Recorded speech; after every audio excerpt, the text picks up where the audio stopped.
Баршаңызға сәлем. Қамыр осындай жұп-жұмсақ, ауызда ерейтіндей болып шығатын етті бәліштің жасалу жолымен бөлісемін. Ең алдымен қаймағымызға ертілген сары май, жұмыртқамызды салып, біркелкі етіп араластырып аламыз.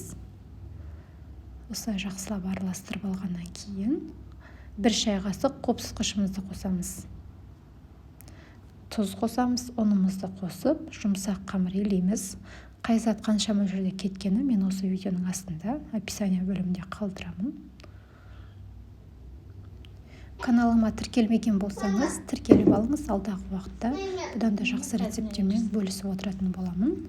Осылай біркелкі етіп, елеп алғаннан кейін қамырымызды бір 15-20 минут шамасында қалдыратын боламыз. Ол уақытта біз ішіне салатын салмамызды дайындап қоямыз. Тартылған етімізге пиязымызды және туралған асқабақ, бұл міндетті емес, салмасаңыздар да болады. Одан кейін дәмдеуіштерін кішкене сұйық май қосып жіберіп, жақсылап араластырып аламыз. Енді қамырымызды 2 бөлікке бөлеміз. Біреуін кішілеу, біреуін үлкендеу етіп.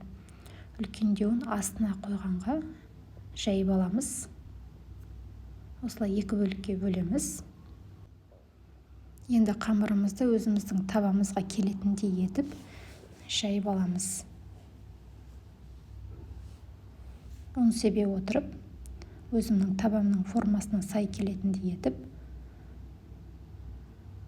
жайып аламын. Енді салмамызды саламыз. Осылай біркелкі етіп жасап шықсаңыздар болады. Формасын ортасына салмасын салып,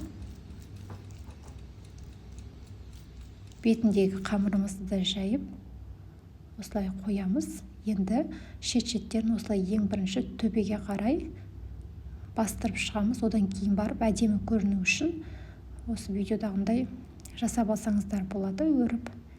Немесе осылай қалдыра салсаңыздар да болады. Бұл міндетті емес. Мен әдемі көріну үшін осылай жасап шықтым.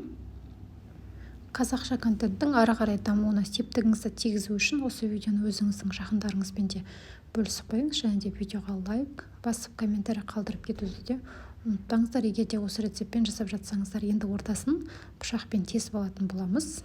Ауа өтіп тұру үшін. Ортасына бетіне жаққанға жұмыртқаның сарысын осылай біркелкі етіп, ортасына, шеттеріне барлығына жақсылап жағып шығамыз. Енді кунжутты себетін мен одан кейін макты да сеуіп алдым. Сіздер не кунжут, не мак қана сеуіп алсаңыздар да болады. 170 градус қызып тұрған пеште 35-40 минут шамасында пісіріп алатын боламыз. Осымен етті бәлішіміз дайын, өте дәмді болып шығады. Қамырының өзі ауызда ерейтіндей дәмді болып шығады. Міндетті түрде осы рецепт бойынша жасап көріңіздер.